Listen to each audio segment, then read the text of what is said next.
Anda jadikan sajadah itu menjadi tempat curhat terindah ya. Saya sering sampaikan itu. Jadi jadikan sajadah itu menjadi tempat curhat terindah. Anda sujud yang lama, dalam hati Anda ngomong, ya Allah aku sakit hati ya Allah. Tapi aku ridho, aku ikhlas ya Allah. Aku pasrahkan kepada Engkau semuanya ya Allah. Ya Allah, aku ini dizolimi ya Allah di kantorku ya Allah. Padahal aku nggak melakukan itu ya Allah. Jadi curhat sama Allah. Ya. Tapi aku ridho, aku ikhlas ya Allah. Aku pasrahkan kepada Engkau semuanya ya Allah. Ya. Nah, kemudian bisa ditutup dengan zikir. Misalnya zikir yang paling saya sukai itu adalah apa? Hasbunallah wa ni'mal wakil atau hasbiyallah wa ni'mal wakil. Ya. Hasbunallah wa ni'mal wakil. La haula wa la quwata illa billah. Jadi Anda harus connected to the center of energy. Anda harus terhubung dengan Allah Subhanahu wa taala. Karena Allah lah yang memberikan Anda ujian itu. Semua yang datang kepada Anda tidak akan pernah mungkin datang kalau Allah tidak mengizinkannya, Bapak Ibu. Ya, itu cara yang paling mudah tuh. Ya, jadi jangan buru-buru mohon maaf, curhat sama orang dulu. Curhatlah sama Allah. Ini namanya ta'affuf, ya. Ta'affuf itu adalah sebuah akhlak mulia di mana kita menyembunyikan keluh kesah kita kepada manusia untuk sementara demi kita menceritakan keluh kisah kita kepada Allah Subhanahu wa taala. Ya, dengan begitu nanti Anda akan merasa mendapatkan vitamin bagi jiwa Anda. Anda akan merasa hidup Anda ini diluaskan oleh Allah Subhanahu wa taala, ibu-ibu, bapak-bapak semuanya. Ya, jadi itu. Nah, kalau ini berhubungan sama orang lain, nah Anda belajarlah untuk memaafkannya. Ya Allah, aku tahu aku disakiti ya Allah. Tapi aku ingin memaafkannya bukan untuk siapa-siapa, hanya untukmu dan untuk diriku ya Allah. Misalnya begitu boleh. Ya, karena kadang-kadang untuk memaafkan orang lain itu nggak mudah, Bapak Ibu. Jadi Anda harus meyakini bahwa memaafkan itu sebetulnya untuk diri Anda gitu. Nanti lama-lama butuh waktu bagi Anda untuk bisa memaafkan orang lain itu. Tapi setidaknya Anda menyadari bahwa memaafkan itu untuk diri Anda. Jangan sampai Anda membawa luka itu kemana-mana dan mempengaruhi cara Anda dalam mendidik anak Anda. Ya, kira-kira begitu ya, Bapak Ibu-Ibu semuanya. Karena memang gini ya, ini coba Anda renungi kata-kata ini baik-baik Ibu-Ibu.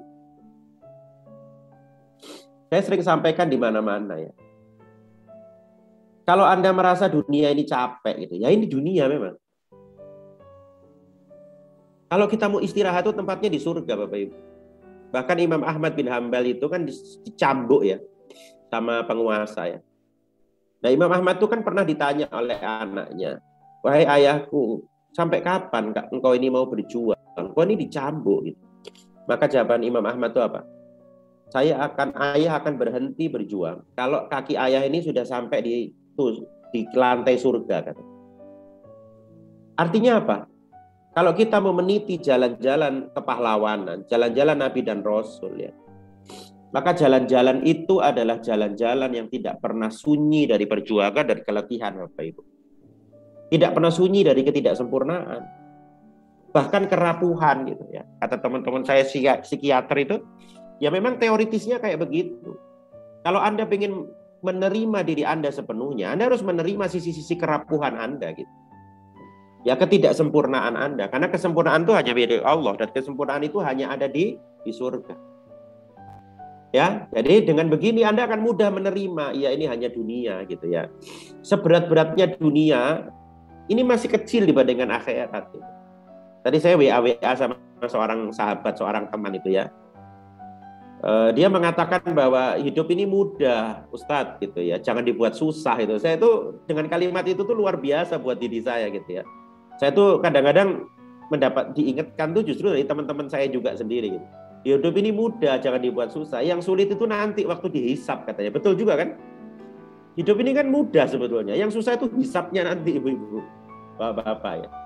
Jadi jangan sampai kita salah dalam meletakkan prioritas masalah gitu. Ya, itu yang saya maksud sebetulnya dengan penerimaan atau dengan vitamin jiwa ini. Ya. Sambil Anda coba mencari hikmahnya. Seperti Anda mencari terumbu karang itu loh. Anda kan hanya bisa melihat terumbu karang kalau Anda menyelam kan. Kalau nggak menyelam nggak bisa kelihatan terumbu karang. Jadi caranya gimana? Selami masalahnya, misalnya pandemi ini. Saya pengen tahu coba. Bapak Ibu bisa tulis di chat nggak? Apa sih hikmah positif dari pandemi COVID ini? Coba saya tunggu ya, sambil saya mohon izin ngambil tisu sebentar ya.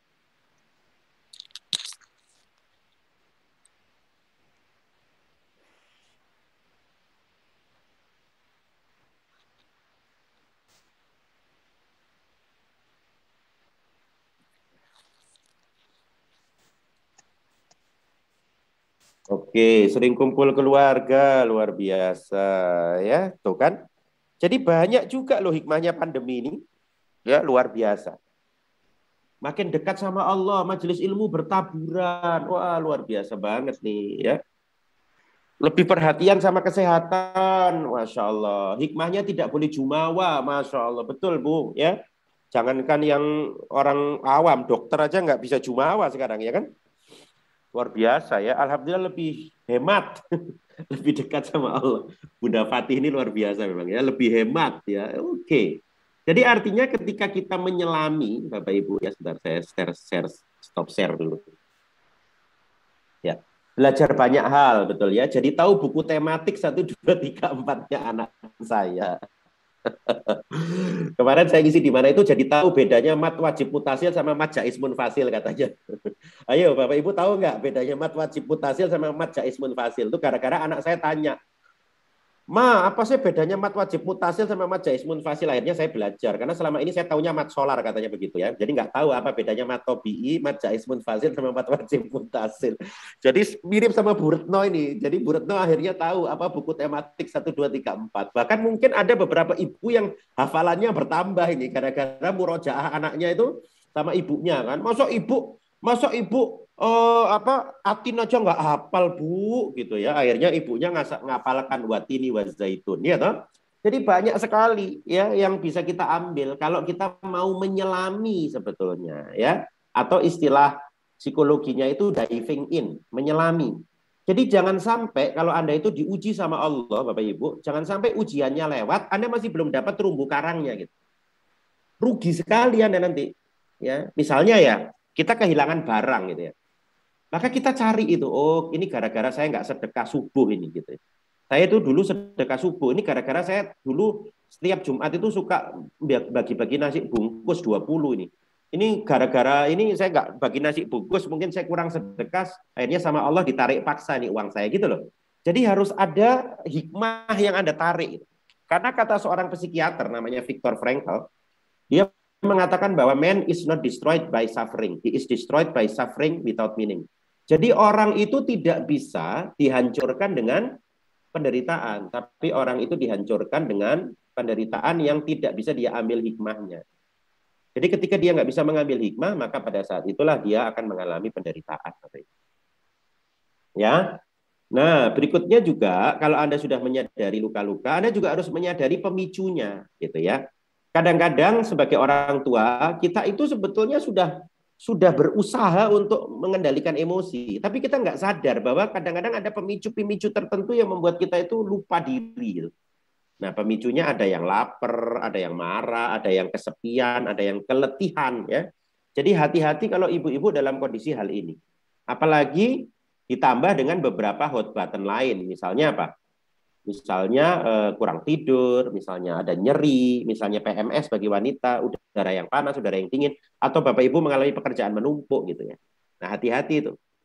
Misalnya ada orang tua itu sudah, mohon maaf PMS ya, mau datang bulan, mohon maaf ya, kemudian lagi capek lagi wah. Kalau bisa pada saat-saat seperti itu Bapak Ibu harus lebih sadar diri ya.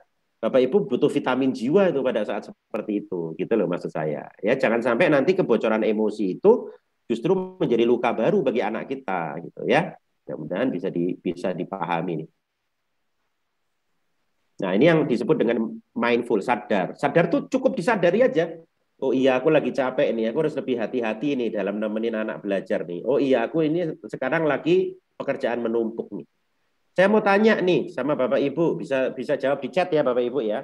Pernah nggak Bapak Ibu itu makan, sudah ngambil kerupuk, sampai makanannya habis, kerupuknya lupa nggak dimakan? Ada nggak? Kalau ada tulis ada gitu ya. Ada nggak Bapak Ibu yang makan, oh sering, Rupanya Bu Benita sering ya. Iya itu ya. Jadi ternyata ada juga ya di Magelang ini ya. Sering itu ya. Jadi ternyata manusia itu entah yang dipikir itu apa. Keropok itu udah diambil di depan matanya ibu-ibu. Tapi nggak dimakan ibu-ibu. Ini kan luar biasa nih. Ya, jadi ternyata kesadaran tuh perlu untuk dilatih ibu-ibu. Ya, kita tuh sering badan kita di Magelang, tapi pikiran kita di Jogja. Ya, kita sering badan kita di Magelang, di rumah makan, ada kerupuk di depannya, tapi pikiran kita di Kediri gitu. Kita sering begitu. Nah, ini yang perlu dilatih. Namanya mindfulness. Ya, mindfulness itu ada kata Bu Wening itu ya. Iya kan? Efek zoom gitu. Oke, Cik, tadi ada yang menarik nih ya. Bawa bekal dari rumah sampai kantor lupa dimakan. Ini Pak Niko ini ya. Jadi betul banget gitu. Akhirnya makan carry. Iya betul Bunda Rosi ya. Jadi rupanya kita tuh seperti itu loh manusia itu ya. Sering nggak sadar diri loh. Bahkan ada nggak yang pernah nyetir, tiba-tiba udah mau nyampe aja gitu. Ada nggak yang begitu? Jadi nyetir sepeda motor atau nyetir mobil tiba-tiba loh kok tekan kini rek bisa gitu ya, atau loh aku kok tekan kini terus kebablasan gitu. Ada nggak yang merasakan kayak begitu? Jadi kita tuh kadang-kadang hidup kita tuh entah dikendalikan oleh apa ya. Nah itu ya Pak Kapten Wahyu itu. Jadi kadang-kadang nyetir itu loh kantorku wis kelewatan rek gitu ya. Loh gitu kan sering kan. Boro-boro loh aku wis tekan kini gitu. Saya pakai bahasa Malangan ya ibu-ibu bapak-bapak ya supaya nggak ngantuk ya. Loh kok tekan kini gitu. Ya, bahkan ini nuwun sewu nih, ada teman saya ibu-ibu, bapak-bapak, mungkin saking banyaknya pikirannya ya. Dia tuh sampai nggak sadar bensin sepeda motornya itu habis ibu-ibu. Ya, jadi itu dia gak ndelok bensin Bapak Ibu ya sampai kayak begitu. Pernah cari kunci motor jebol masih nancep ya. Naik trans yang dituju udah lewat. Ya, jadi kira-kira begitulah Bapak Ibu ya. Kita itu sering ya tidak sadar diri. Tidak sadar tempat, tidak sadar waktu, ya tidak sadar perasaan, tidak sadar pikiran gitu ya.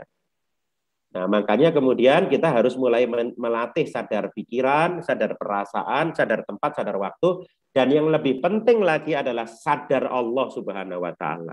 Ya, jadi kita harus menyadari bahwa kita harus berzikir kepada Allah. Kita harus menyadari bahwa setiap ujian ini dari Allah. Kita harus menyadari bahwa segala sesuatu anak kita itu titipan dari Allah, suami kita titipan dari Allah. Kita harus menyadari bahwa kita itu ciptaan Allah yang tidak sempurna. Itu sadar Allah ya. Jadi mindfulness itu ada sadar tempat, sadar waktu, sadar pikiran, sadar perasaan, sadar Allah Subhanahu wa taala. Nah, kalau yang tadi kebablasan itu nggak sadar tempat tuh, ya. Makan kerupuk itu nggak sadar pikiran, nggak sadar tempat juga ya kan kira-kira begitu. Ya, sadar Allah. Ya, betul Bunda Rosi ya. Oke, Bapak Ibu ya itu penjelasan tentang basicnya lah. Cara-caranya ada beberapa tadi itu ya. Ada dengan zikrullah. Kan zikrullah itu membuat kita menjadi lebih tenang kan. Ala bidzikrillahi tatmainnul qulub. Kita menjadi lebih sadar Allah dengan zikrullah itu. Ya. Kemarin ada yang nanya tuh waktu saya sesi saya, Dok, sebanyak apa saya harus membaca Al-Quran dan berzikir gitu. Jawabannya sebanyak apa Bapak Ibu? Sebanyak apa kita harus membaca Al-Quran dan berzikir? Ya saya jawab begini, ya sebanyak kebahagiaan yang Bapak Ibu mau dapat dong. Ya, Bapak Ibu mau dapat kebahagiaan dan ketenangan itu seberapa? Ya, sebegitu juga Bapak Ibu harus baca Quran dong. Jangan sampai Bapak Ibu pengen dapat kebahagiaan 100, baca Qurannya 10 gitu. Mau dapat dari mana? Ya, jadi membacalah Al-Quran, berzikirlah sebanyak kebahagiaan yang Anda mau dapatkan. Gitu. Paham ya? Nah, kira-kira begitu. Oke, kemudian olahraga. Ya, kemudian tadabbur alam, kemudian sleep hygiene. Nah, ini penting sekali. Memperbaiki waktu tidur. Makanya kalau bisa itu kalau sudah jam 6 ke atas atau jam 7 ke atas, jangan terlalu banyak lihat cahaya handphone Bapak Ibu. Karena cahaya handphone kalau tidak difilter, jadi handphone yang baru itu makanya ada filter cahaya biru kan. Kalau Anda buka handphone Anda shred dari atas tuh ada namanya filter cahaya biru. Itu kalau bisa dinyalakan aja, karena cahaya biru, walaupun ini masih perdebatan dalam jurnal ilmiah, itu bisa menyebabkan mensupresi hormon tidur, atau biasa kita sebut di kedokteran itu hormon melatonin. Ya. Makanya Rasulullah itu menyuruh kita, kalau sudah mau tidur itu, suruh mematikan lampu-lampu, suruh meredupkan lampu. Karena ternyata ketika cahaya itu masih terang benderang, maka hormon tidur itu nggak akan dikeluarkan oleh otak kita. Ya, jadi cahaya itu akan masuk ke mata, masuk ke otak, namanya suprachiasmatic nuclei, ada pusat di otak, dia akan merespon dengan cara mengeluarkan hormon melatonin. Ya. Jadi kadang-kadang ibu-ibu ini stres gara-gara tidurnya nggak bagus juga bisa. Ya, atau kebanyakan tidur juga bisa. Jadi pola stres itu kadang di barat sama di timur beda, Bapak Ibu. Kalau di barat orang stres itu sulit tidur, kalau di Magelang itu sulit bangun, Bapak Ibu ya. Jadi ada perbedaan signifikan. Sama juga ketika di lampu merah ya. Jadi saya itu kalau di Melbourne dulu, waktu khusus di Melbourne, itu lampu kuning mereka ngerem, Bu. Ya, tapi kalau di Malang lampu kuning itu ngegas ya. Jadi ada perbedaan memang antara barat dan timur ya. Saya nggak tahu kalau di Magelang ya lampu kuning itu ngegas apa ngerem ya. Kayaknya sama aja ngegas ya. Sama, Jangankan lampu, Ustaz. oh sama. Bu Nur Aini itu, jangankan lampu kuning ya. Lampu merah ada ngegas oh ya, kira-kira begitu. Oke, luar biasa ya. Baik, itu tadi vitamin tentang jiwa ya. Ini kayaknya zoomnya terbatas 100 ini ya. Tadi ada yang masuk terlempar gitu ya. Nggak apa-apa ya. Alhamdulillah nih. Dan berikutnya vitamin kata-kata. Ada sebuah hadis Rasulullah yang bunyinya begini. Mangkana yu'minu billahi wal yaumil akhir falyakul khairan aw liyasmut. Ya. Jadi barang siapa beriman kepada Allah dan hari akhir, hendaklah ia berkata baik atau diam. Nah, hati-hati Bapak Ibu ya. Kalau Anda mengalami jiwa-jiwa yang letih, sebaiknya Anda diam dulu. Jangan mengeluarkan kata-kata terlalu banyak. Karena itu malah bisa, oh sudah di-live-kan di YouTube. Oke, makasih. Itu malah bisa untuk menciderai anak-anak kita. Menciderai perasaan-perasaan anak kita. Contohnya apa? Contohnya kata-kata seperti misalnya bego, gitu aja nggak bisa, tolol ya. Wah, pemalas, pembohong. Wah, ini kan ngeri ya. Kalau ada kata-kata seperti ini ketika kita tadi mengalami misalnya health fracture, ketika kita mengalami luka gitu ya, ada masalah, ada hot button gitu. Maka pada saat itu kata-kata harus kita kendalikan. Mangkana yu'minu billahi wal yaumil akhir falyakul khairan aw liyasmut. Ya, kenapa? Karena nanti anak-anak kalau diulang-ulang kata-kata kamu pemalas, kamu pemalas, kamu pemalas, kamu pemalas, kamu pemalas, itu akan menjadi program anaknya jadi insecure nanti, jadi minderan gitu ya. Jadi hati-hati ya Bapak-bapak Ibu dengan kata-kata ya. Ini perintah Rasulullah loh, bukan materi saya ya. Jadi Rasulullah yang memerintahkan kita untuk mengendalikan kata-kata supaya jangan sampai menjadi luka ya kata-kata kita itu. Ini ada yang tahu nggak siapa namanya? Sambil kita dengarkan bacaan Qur'annya. Ada yang tahu tulis di chat siapa namanya?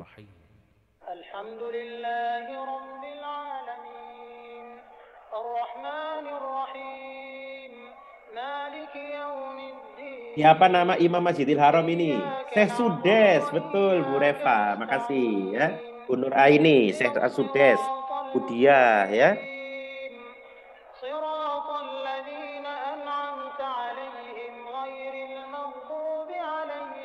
Pak Abdul Rahmatullah. Oke, luar biasa Pak Abdul. Nah, ada sebuah cerita dan cerita ini valid ya. Cerita ini valid ini. Memang benar ceritanya.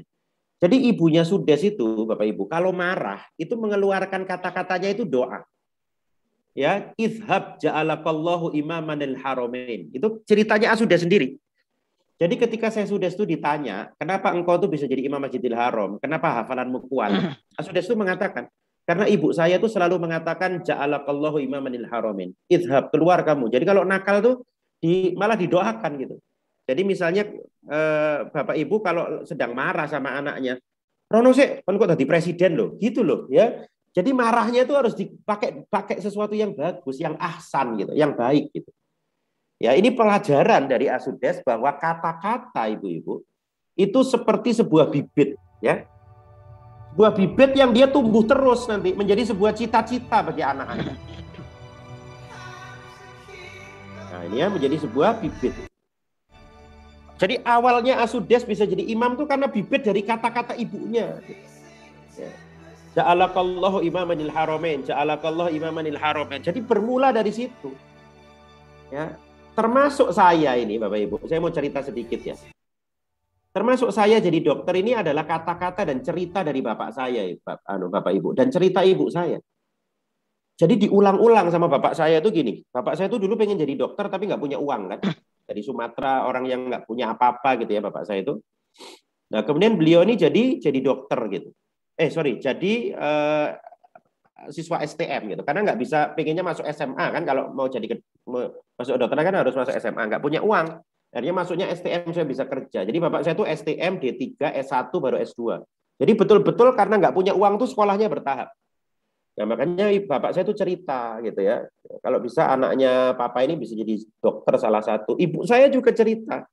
Jadi ibu saya, keluarganya ibu saya itu dulu punya dokter namanya Dokter Rahman Maas di Bandung itu ya. Dokternya itu presisi ibu-ibu. Kata ibu saya itu Dokter Rahman Maas itu dokternya sederhana ya, dokter umum tapi pinter. Habis itu suka ceramah agama. Bayangkan Bapak Ibu.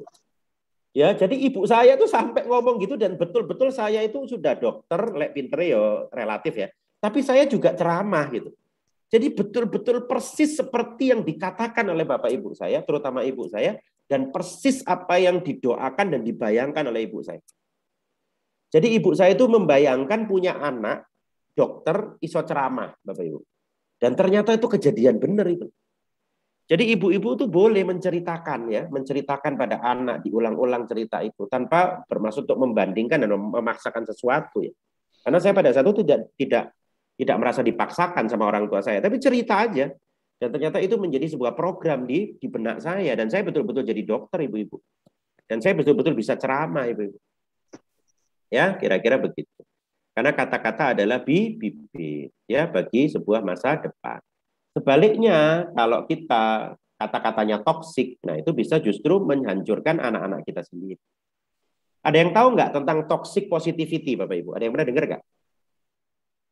Jadi toxic positivity itu gini, Ibu-Ibu. Ketika anak Anda mengeluh, ya, dia pengen didengarkan karena mungkin dia merasa penuh ya. Misalnya gini, Ma atau Mi, aku tuh loh Mi, rasanya kok capek ya sekolah ya Mi ya. Apa aku nggak cocok ya Mi ya sekolah di Ihsanul Fikri? Ada kata-kata begitu. Nah, kalau orang tidak memahami, maka dia akan langsung melakukan toxic positivity. Ayo mas, semangat mas, sing sabar. Bahkan didakwai anaknya. Wasta'inu bisobri wasolah. Kamu tuh bisa. Otot kawat balung besi. Nah, kata-kata ini bukan salah Bapak Ibu. Tetapi tidak tepat waktu. Harusnya Anda sebagai ibu atau bapak itu dengerin dulu. Apa maksudnya? Pak, Ma, kayaknya aku tuh kayaknya aku capek ya sekolah di Ihsanul Fikri. Kayaknya aku nggak cocok. Oh gitu, kamu capek anak. Capeknya kenapa sih nak? Harusnya begitu dulu. Jangan langsung Anda kasih kata-kata motivasi, padahal dia tuh sebetulnya hanya ingin didengerin. Dan ketika didengerin, sebetulnya semua rasa capeknya itu akan hilang dengan sendirinya, Ibu-Ibu. Tanpa Anda kasih solusi sebetulnya. Paham ya? Nah, toxic positivity itu adalah kata motivasi yang tidak tepat waktu. Misalnya ya, ada pasien kena kanker. Sedih nggak orang kena kanker itu, Bu? Stadium 3. Sedih dong. Dok, jadi saya kena kanker payudara stadium 3 ya, Dok. Ya 3A ya, Dok ya. Ya Allah, Dok. Bu, ya ojo nangis, Bu. Ya sing semangat, Bu. Urip itu ya masalah, Bu. Bu, urip ya masalah. Ayo sing semangat. A'udzubillahi minasyaitonirrajim. Wasta'inu bisobri waswalah. Coba bayangkan. Ya, apa salah kata-kata dokter itu? Tidak. Tapi harusnya dokter itu jangan menggunakan kata-kata nasihat dulu, tapi kata-kata empati dulu. Iya, Bu, saya paham, Bu. Ya, seperti pasien-pasien saya yang lain. Mungkin Ibu nggak menduga ya, Ibu didiagnosa kanker hari ini. Saya paham, Bu. Nggak apa-apa kalau Ibu merasa sedih. Ya, doa saya selalu menguatkan Ibu, dan kami di sini akan berusaha menolong Ibu dengan tim terbaik sebaik mungkin. Ya, saya paham kok perasaan Ibu. Harusnya begitu dong. Ya, jadi jangan langsung dikasih kata motivasi gitu ya. Itu yang namanya toxic positivity. Akhirnya nggak ada gunanya. Ya, kira-kira begitu. Nah, ini kata-kata Einstein ini perlu kita sama-sama sadari. Coba Bapak Ibu lihat kata-katanya. Setiap orang tuh jenius. Everyone is a genius. But if you judge a fish by its ability to climb a tree, it will live its whole life believing that it is stupid. Jadi anak kita tuh semua jenius, Bu. Tapi jangan menjudgment ikan dari kemampuannya memanjat. Ikan akan merasa dia bodoh seumur hidup. Karena ikan tuh nggak bisa memanjat itu. Ya, disinilah pentingnya orang tua memahami tentang anaknya. Kira-kira begitu ya. Mudah-mudahan bisa dipahami. Nah, yang ketiga adalah vitamin tantangan. Ini penting. Saya cerita sendiri anak saya. Anak saya itu, saya suruh sekolah di Malang, malah nggak mau ibu-ibu. Kelas 1 SMP udah milih boarding di Semarang. Walaupun pada saat itu dia kemudian sakit, akhirnya kita tarik pulang. Karena dokter anaknya bilang tarik pulang dulu aja dok. Gitu. Saya tarik pulang. Tapi SMA dia nggak kapok tuh. Dia SMA itu masuk di salah satu SMA terkenal di Gorontalo. Mungkin ada yang tahu ya, saya nggak sebut nama ya. Jadi dia masuk ke salah satu SMA di Gorontalo, Bapak Ibu, dari Malang ke Gorontalo itu jauh banget. Padahal dia diterima di SMA favorit di Malang karena dia juara Olimpiade waktu juara lomba Olimpiade saat SMP-nya. Ya. Lomba sain lah gitu ya. Kalau bukan Olimpiade ya lomba sain gitu ya. Jadi dia tuh sampai sekolah ke Gorontalo. Jadi anak saya 3 tahun tuh di Gorontalo SMA, Bapak Ibu. Ya luar biasa ya, Anda bisa bayangkan. Tetapi subhanallahnya, anak saya ini meraih medali emas Olimpiade Sains Fisika, Bapak Ibu, 2018 di Padang. Waktu itu saya nganter ya. Dan dia jadi wakil Indonesia di Melbourne untuk kompetisi Sains Asia. Dan alhamdulillah anak saya sekarang kuliah di ITB ya, di STI, Sekolah Tinggi Elektroinformatika, udah semester 5 tuh, Afif tuh. Ya, jadi jangan pernah mensterilkan anak Anda dari tantangan. Anda akan menyesal seumur hidup nanti. Saya bisa menjadi seperti ini salah satunya karena orang tua saya dulu memasukkan saya di rumah yatim piatu kalau bulan Ramadan, Bapak Ibu. Dilepas gitu aja. Bahkan adik saya tuh sampai teman-teman pondoknya itu pada kasihan gitu. Karena kecil nggak bisa nyuci sendiri kan. Akhirnya dicuciin sama kakak-kakaknya. Jadi anak tuh harus merasakan luka, merasakan sakit, ya, merasakan bahwa hidup tuh tidak semudah membalikkan telapak tangan, ya. Ini penting. Jadi jangan pernah Anda itu merasa pengen mensterilkan anak Anda dari tantangan. Dikit-dikit biar papa, dikit-dikit biar mama, dikit-dikit lapor papa, dikit-dikit lapor mama. Ya, biarkan dia selesaikan masalahnya sendiri. Anak saya itu nggak pernah ngeluh selama di Gorontalo itu.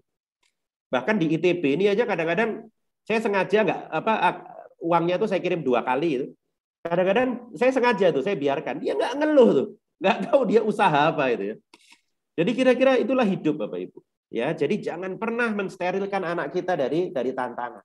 Biarlah dia hidup di tengah badai, ya. Karena ketika anak Anda hidup di tengah badai dan dia bisa berdiri tegak di tengah badai, Bapak Ibu, maka dia tidak akan pernah terusik oleh hujan gerimis, Bapak Ibu. Ya. Tapi kalau anak kita nangis, demam karena hujan gerimis, bagaimana dia bisa berdiri di tengah badai, Bapak Ibu? Ya. Jadi biarkan dia ditempa oleh tentara di Ihsanul Fikri. Biarkan dia merasakan panasnya sinar matahari. Biarkan dia merasakan sakitnya ketika dia naik gunung. Bagaimana otot-otot dia itu berkontraksi. Biar dia merasakan dan menemukan rasa sakit perjuangan itu sebagaimana dia menemukan rasa sakit ibunya melahirkan dia, Bapak Ibu. Ya, jadi dia menjadi orang yang tangguh gitu loh. Tidak menjadi orang yang rapuh gitu ya. Jadi kita harus memberikan vitamin tantangan buat anak kita. Rasulullah itu kurang tantangan apa Bapak Ibu? Ya, laqad kana lakum fi Rasulillahi uswatun hasanah. Coba dia tantangannya Rasulullah Bapak Ibu. Ada nggak yang sama kayak Rasulullah? Bapak Ibu, lahir nggak punya bapak, 6 tahun nggak punya ibu, 8 tahun ditinggal kakek. Ya, suruh gembala kambing. Ya kan? Membantu keluarga pamannya Abi Thalib yang sangat sederhana bahkan miskin.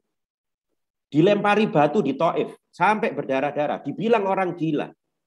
Coba bayangkan tantangannya Rasulullah itu. Ya luar biasa, makanya Rasulullah bisa membuat sebuah generasi baru hanya dalam tempo 23 tahun yang masyarakat Perancis hanya bisa melalui dalam waktu 1000 tahun, Bapak Ibu. Kebetulan Bapak saya lulusan Perancis S2-nya, jadi saya agak cukup tahu tentang Perancis ya. Jadi Perancis itu melalui sejarahnya itu 1000 tahun, Ibu-ibu. Ya, dan itu Rasulullah hanya capai dalam waktu 23 tahun aja. Salah satu sebabnya karena Rasulullah ditempa oleh Allah Subhanahu wa taala dengan sesuatu yang tidak mudah dalam hidup. Saya mau tanya sama ibu-ibu, bapak-bapak ya. Kalau bapak-bapak, ibu-ibu saya kembalikan ke TK, kira-kira Bapak Ibu juara umum nggak di TK? Bisa tulis di chat tuh, ya. Misalnya Bu Nur Aini tak kembalikan ke TK Aba gitu ya, atau TK NU, TK Muslimat gitu ya. Kira-kira juara umum nggak di TK? Ya pasti juara umum. Sekarang pertanyaannya bangga nggak juara umum di TK? Ya enggak lah. Ya, langsung akselerasi masuk SMP itu kata Bu Retno itu. Enggak, Dok. Jadi kadang-kadang kita itu memang ditempatkan sama Allah sesuai dengan derajat keimanan kita gitu. Kalau mau S3 ya harus siap-siap ujian disertasi dengan 7 orang sampai 9 orang penguji dong. Salah satu atau salah duanya penguji luar gitu loh. Ya harus begitu. Gimana Anda mau punya anak calon presiden kalau dia hanya puas menjadi juara umum di TK Aba, ya nggak bisa dong. Ya, dia hanya puas menjadi juara umum di TK Muslimat. Gitu. Gitu ya Bapak Ibu ya. Nah, kira-kira seperti itu gambarannya. Suara saya masih jelas ya Bu Nur Aini ya? Soalnya di sini hujan Masih deras. Ustadz, masih Ya. cukup jelas.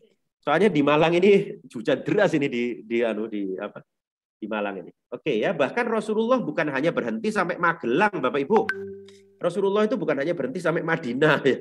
Rasulullah itu berjalan sampai ke Damaskus. Makanya biarkan anak Anda melihat dunia. Anak saya aja udah sampai Melbourne. Ya kan? Udah sampai Singapura ya. Sudah sampai ke Makkah, Madinah. Anak Anda tuh biar berjalan. Bahkan Pak Renat Kasali itu mahasiswa MM-nya disuruh ke luar negeri dengan uang terbatas dan dia harus bisa kembali. Ya, kalau istilahnya orang Malang itu the power of kepepet. Pernah dengar nggak kata-kata itu? Ya, the power of kepepet gitu. Jadi anak kita tuh harus merasakan the power of kepepet itu ya opo sih gitu. Ya, dengan fasilitas yang seadanya dia bisa survive menghadapi hidup ini. Ya. Bilang sama anak-anak Anda, apa yang tidak membunuhmu nah, akan membuat kamu lebih kuat. Buktinya orang yang udah kena COVID malah punya plasma konvalesen kan? Betul apa enggak? Malah punya antibodi kan? Antibodi fisik dan antibodi psikologis gitu. Ya, jadi apa yang tidak membunuh kita akan membuat kita lebih kuat. Ya, kira-kira begitu gambarannya. Jadi nggak apa-apa masuk pondok. Terakhir ini adalah setelah ini kita mungkin tanya jawab sebentar ya. Doa dan harapan. Walaupun barangkali menurut kita mustahil, anakku kok gak iso mlebu kedokteran, walaupun mustahil dan dia pengen masuk kedokteran UI misalnya. Maka doa dan harapan ini satu-satunya. Saya dulu punya teman SMA Bapak Ibu. Dia itu rankingnya selalu di atas 20. Tapi bapaknya itu dermawan Bapak Ibu. Kebetulan saya waktu SMA itu kegiatan saya itu rugi gitu ya. Karena saya ditipu agensi artis gitu rugi dan teman saya ini sahabat saya ini kita tuh sama-sama daftar UI. Jadi saya daftar FKUI, dia daftar FEUI karena dia anak A3, anak sosial. Kalau di survei anak SMA 3 Malang, itu saya yakin nggak ada yang percaya teman saya itu masuk FEUI, Bapak Ibu. Karena orangnya tuh biasa banget lah. Tapi bapaknya itu selalu doa, selalu membantu kita, selalu banyak sedekah gitu ya. Nah, ketika pengumuman, saya kan nggak keterima di UI, saya kan masuknya di UB kan. Nah, dia datang ke rumah saya, Rip, ayo berangkat ke Jakarta. Dia sangka saya diterima, karena dia tahu saya lebih pintar daripada dia gitu loh, Bu. Masuk aku keterima, Arif nggak keterima. Ternyata saya nggak keterima, dia keterima, Bu. Ya, jadi ibu-ibu itu jangan menutup harapan dari Allah Subhanahu wa Ta'ala. Gantungkan harapan. Oh, anakku kok nggak bisa ini hafal Quran. Loh, jangan begitu. Walaqad yassarnal Qur'ana lidzikri fahal min muddakir. Ya, jadi Allah itu sudah mudahkan Al-Qur'an. Ini ada sebuah saya mungkin cerita aja ya. Ini saya lewatin aja deh. Saya cerita ini aja. Ada yang pernah tahu nggak ini? Namanya Naja. Kalau menurut hitungan normal, anak dengan lumpuh otak, anak dengan cerebral palsy itu nggak bisa menghafal, Bapak Ibu. Nggak bisa gitu. Tapi ibunya tuh nggak putus harapan, bapaknya nggak putus harapan.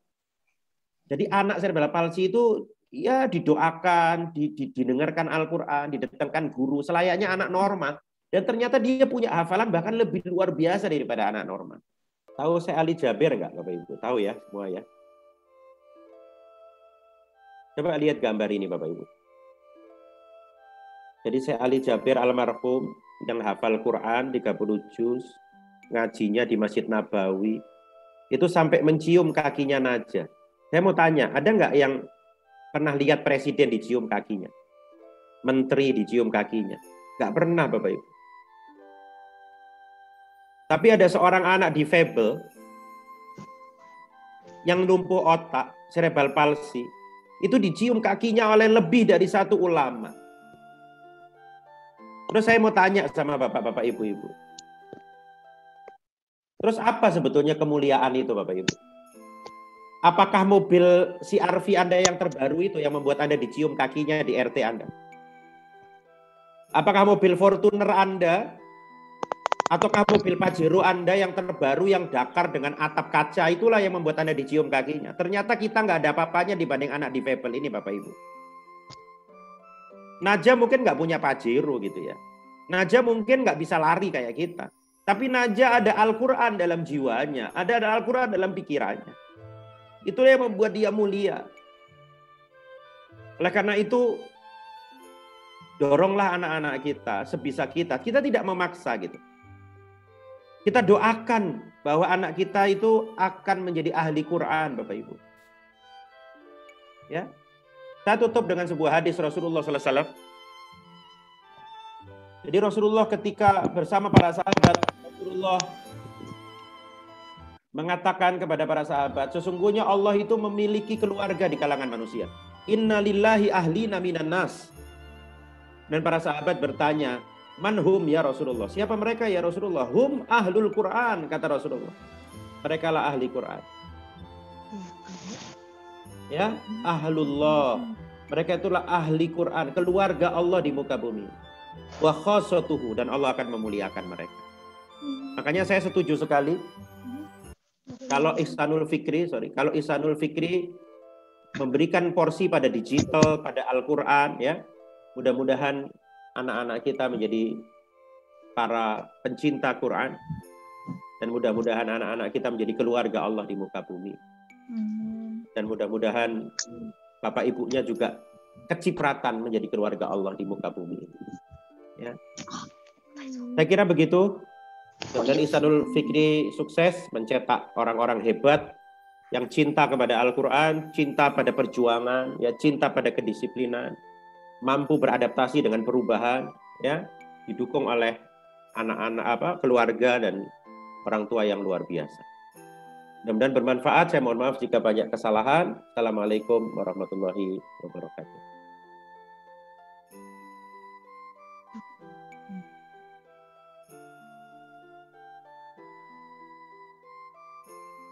Saya kembalikan ke Mas Niko ya, ke panitia.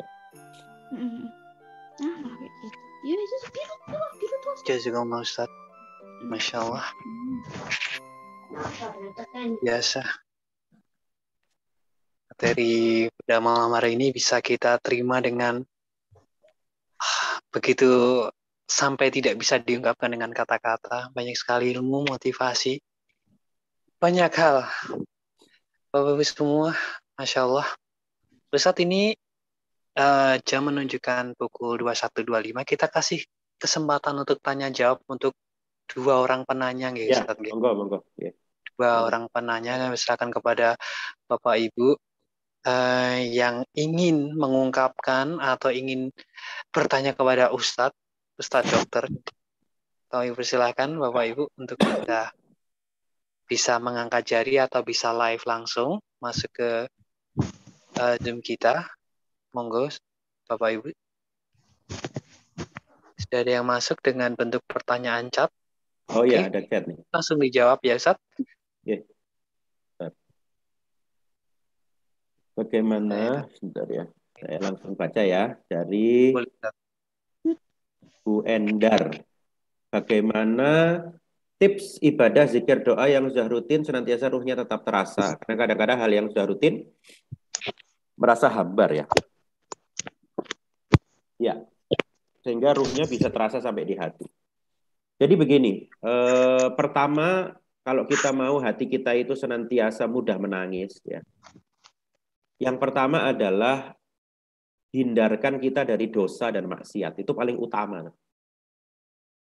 Jadi dosa dan maksiat itu ibarat penyakit Bapak Ibu. Kalau Anda suka sama sate kambing, tapi kalau lagi sakit, maka sate kambing itu akan terasa hambar ya. Maka sakitnya harus dihilangkan dulu supaya kita bisa merasakan sate kambingnya itu enak lagi. Hati kita tuh juga begitu, nggak sadar kadang-kadang.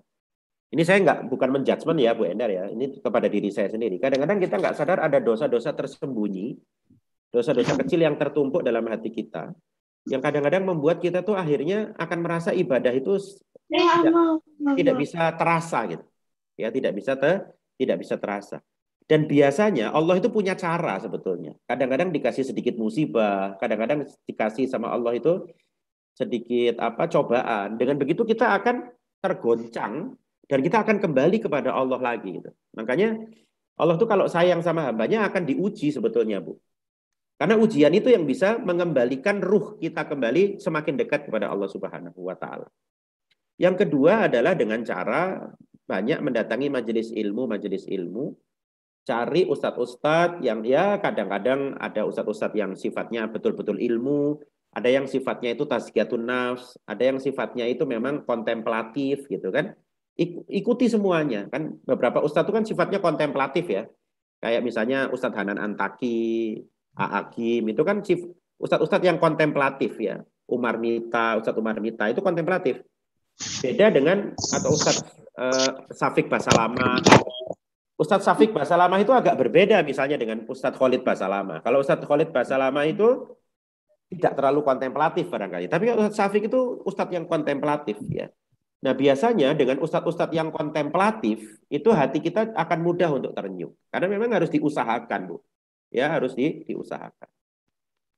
Ya, yang ketiga, kita bisa mengambil vibrasi energi dari orang-orang lain gitu. Jadi berkumpullah dengan orang-orang yang vibrasi keimanan energinya positif, ya mudah menangis, dikit-dikit ingat Allah, dikit-dikit menganggap dunia ini sementara. Jadi kata-kata dia aja itu bisa nyetrum ke hati kita. Ya, kira-kira 3 tips itu mudah-mudahan bisa bermanfaat. Ya, itu Pak Niko, kira-kira yang dari Bu ini. Satu lagi dari chat ada dari Pak Abdul Rahmatullah, Ustaz. Oh ya. Bisa. Bentar. Mohon tips. Mana tadi? Siswa yang sedang drop dengan komunikasi masalah di rumah dengan orang tua. Ya, jadi kalau permasalahan orang tua itu langkahnya adalah membuat mereka berterus terang, dan ini memang perlu waktu ya buat mereka berterus terang. Bahkan bisa juga dilakukan yang namanya family conference. Kalau di ilmu saya di kedokteran keluarga itu ada namanya family conference, Pak Abdul Rahmatullah. Jadi semuanya harus dikumpulin jadi satu. Nah, saya punya pengalaman ya Pak Abdul di salah satu sekolah di Kota Lamongan kalau nggak salah pada saat itu ya. Ini pengalaman saya aja. Jadi pada saat itu sekolah itu mengadakan acara. Acaranya itu mengundang orang tua gitu. Jadi ada anaknya, ada orang tuanya dalam satu waktu. Nah, kebetulan pada saat itu saya yang diundang jadi pembicaranya. Nah, sehari sebelum pembicara itu kan saya udah datang tuh di Lamongan tuh. Guru-gurunya cerita tuh. Dok, besok itu ada anak, pokoknya anak ini paling bermasalah, Dok. Kadang-kadang dia tuh bolos terus langsung datang ke pelabuhan. Bapak ibunya itu baru bercerai katanya. Jadi dia tinggal sama ibunya. Bapaknya udah nikah lagi gitu. Kami udah angkat tangan ini gitu katanya gitu. Dokter bisa bantu nggak gitu. Padahal kan sebetulnya saya ceramah bukan mau menterapi anak ini. Terus saya bilang ya udah besok temukan dengan saya anaknya itu. Saya nggak bilang apa-apa sama dia. Saya cuma tanya, kenapa kamu ke pelabuhan gitu. Saya ini suka dokter lihat di sana itu, saya tuh suka kerja, lihat orang-orang kerja. Jadi ternyata positif apa yang dia inginkan itu. Ya gitu. Sudah gitu kemudian pada saat acara Bapak Ibu ya, dia kan udah saya ajak ngobrol, setengah jam aja saya ngobrol. Saya tidak menasehati apapun, saya hanya mendengarkan dia. Saya cuma bilang, oh kamu bagus, kamu pengen jadi apa? Saya tuh pengen seperti yang di pelabuhan itu gitu ya. Saya cuma bilang gitu aja. Tahu nggak Bapak Ibu ketika materi saya? Ya, ketika materi saya kan saya biasa ngasih hadiah coklat Silver Queen bagi yang bertanya atau melakukan sesuatu gitu ya. Nah, kebetulan anak ini ketika saya minta melakukan sesuatu, dia melakukan sesuatu dan saya kasih hadiah Silver Queen. Saya tanya Bapak Ibu, taruhlah namanya anaknya Andi itu. Andi, kamu kan dapat coklat, masa kamu makan sendiri? Kamu mau kasih sama siapa, Andi? Tahu nggak Pak, dia kasih sama siapa Pak? Dia langsung berjalan ke ibunya. Dia ke belakang, dikasih coklat sama ibunya. Ibunya tuh sampai kaget, Pak. Padahal sudah ibunya di rumah tuh nggak disapa, Pak. Ya, jadi dia langsung kasih coklat tuh sama ibunya. Sampai ibunya tuh sesenggukan nangis, sujud, anakku kok moro-moro bisa berubah kayak gini. Gitu. Ya, rupanya si Andi ini merasa nggak ada yang paham, Pak, sama dia di rumah tuh. Dia tuh cuma pengen dipahami. Ketika unek-uneknya itu keluar gitu ya, dia kembali kepada fitrahnya sebagai anak-anak yang cinta sama orang tuanya. Yang selama ini fitrah itu tertutupi oleh hawa nafsunya, kemarahannya sama bapak ibunya yang berpisah gitu ya. Saya sampaikan kok sama anak-anak yang bapak ibunya berpisah itu, kamu harus hormat sama keduanya. Jangan pernah menganggap yang satu benar, yang satu salah. Bisa jadi dua-duanya benar. Ya, yang bisa jadi dua-duanya benar. Bahkan seorang Zaid bin Harithah itu berpisah dengan Zainab dalam waktu hanya 1 tahun kan dalam pernikahan mereka. Dua-duanya ahli surga. Betul apa enggak? Zaid ahli surga, Zainab ahli surga. Bahkan Zainab jadi istri Rasulullah pada akhirnya. Rasulullah tuh nggak tega menikahi mantan istri anak angkatnya. Tapi Rasulullah bilang, kamu jangan mikir kata orang. Betul apa enggak? Ini kataku, nikahi dia gitu. Kan kita kadang-kadang kan kebanyakan mikir kata orang kan. Betul nggak? Ya, sekarang ada yang bilang Zaid itu jelek kan? Akhlaknya. Enggak kan? Betul nggak? Ada yang bilang Zainab itu ahli neraka. Enggak. Dia ummahatul mukminin. Ya, kira-kira begitu. Jadi saya kasih pemahaman sedikit-sedikit, akhirnya dia bisa kembali pada ibunya. Nah, sama satu lagi Pak Abdul, mungkin doa ya. Doa itu penting. Jadi anak-anak sekarang itu bukan dikotbahi, tapi didengerin. Itu pertama itu. Jadi anggaplah mereka itu sesuatu yang penuh sebetulnya. Lah untuk percaya supaya dia mengungkapkan ini yang perlu kita bangun. Jadi kata kuncinya itu membangun kepercayaan, dan itu tidak mudah memang Bapak Ibu bagi anak remaja. Ya, ibu mungkin perlu meminta maaf berkali-kali. Ya, minta maaf, mama minta maaf, mama minta maaf, papa minta maaf. Sampai kemudian dia merasa egonya ibunya sudah hilang, dia baru mau cerita tuh anak-anak. Ya, tapi kalau Anda masih bilang, ini mamamu, ini papamu, aku yang melahirkan kamu. Lah, ini apa masalahnya? Ya, ibu-ibu mengungkit-ungkit kelahiran ini bagi anak-anak sekarang paling nggak suka mereka. Dia kan bisa bilang begini, aku yang melahirkan kamu. Terus kalau dia bilang gini gimana? Aku nggak minta itu mah. Mau bilang apa kita?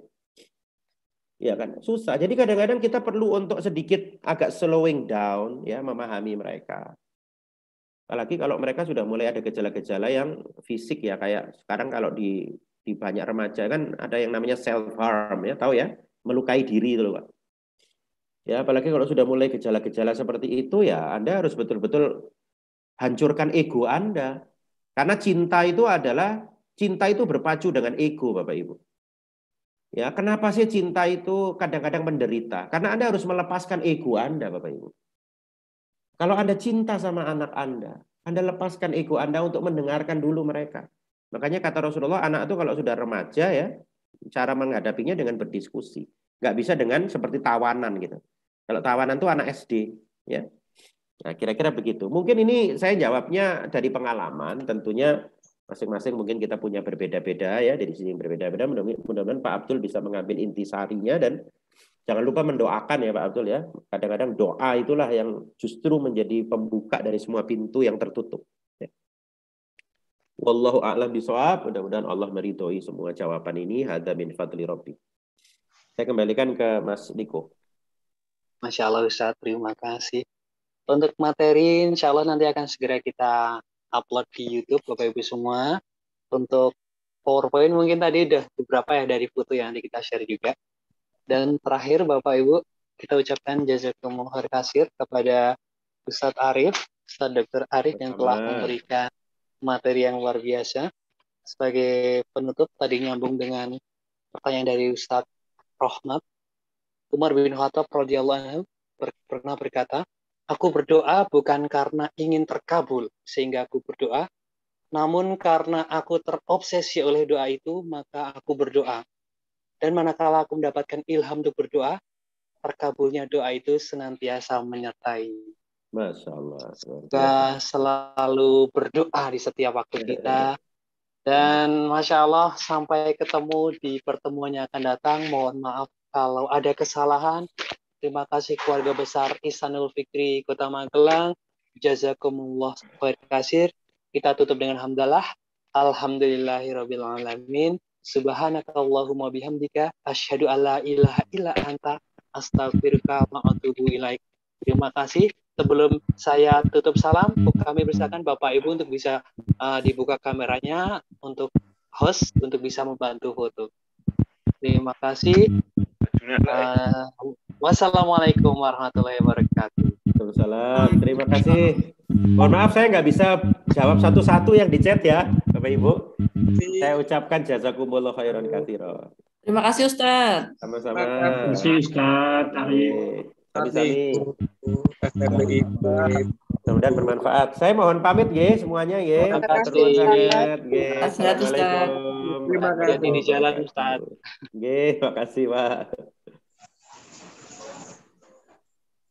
Bapak Ibu, terima kasih yang sudah mengikuti dari awal sampai dengan akhir. Salam kenal Bapak Ibu semua keluarga besar Ihsanuddin Gesai Boarding School. Mungkin Bapak Ibu bisa di-open semua kameranya. Masih ada 70 orang. Atau yang pengen salam, boleh nanti akan masuk ke YouTube, nanti bisa dilihat sama putranya. Masya Allah. Ada Pak Agus, Pak Agus. Ya Terima Allah. kasih, Ada Ustaz. Bu Nuraini. Ya, Assalamualaikum. Pak. Ada Pak Mas Dafarian, Pak Varian, Ustaz Agus, Bu Hotijah, Bu Siti, Pak Tiono, Bu Dia, Mali, Pak Muhtar Hadi, Pak Samsul, Masya Allah. Masih setia ya dari awal sampai dengan sekarang. Luar biasa, Bu Enda, ibunya Mas Ahdan, Mbak Bu Novi, Tata Wening, Masya Allah. Keren. Berarti, Dokter Terima kasih Stati. banyak, Mas Niko. Ya, sama-sama, Bu. Masya Allah, Bu Murniati. Ya, ada Pak Agung, Bu Wulan, Bu Retno. Terima kasih, Bu Wulan Napsari, Bu siapa? Bu Yasinta, Ustaz Rafi. Halo. Anak-anak besok. Insya Allah menyaksikannya besok dari siaran ulangnya. Ya, Bu Enti, Bu Sering-sering Raya. diundang, Ustadz. Masya Allah. Semoga kita bisa mengadakan acara seperti ini reguler ya, Ibu. Insya Allah. Amin, amin. Dan kuotanya semoga besok lebih dari 100. Sudah Fatin. Ya, enggak Bunda kelihatan. Fatin. Amin ya.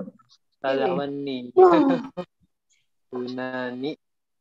Dan semuanya, Masya Allah. Terima kasih Bapak Ibu semua. Sampai berjumpa di pertemuan yang akan datang. Kita akan Ya, terima kasih banyak. Di foto, Ustaz. Sudah difoto semuanya nggak bisa kayak nggak? Ya Allah, alhamdulillah. Terima kasih Bapak Ibu, boleh live dari Zoom kita malam hari ini. Mohon maaf kalau ada kesalahan. Assalamualaikum, Ustaz Niko. Ustaz Niko. Salam. Terima kasih, Ustaz. Terima kasih, Ustaz. Terima kasih, Ustaz. Jangan goyang nek foto itu.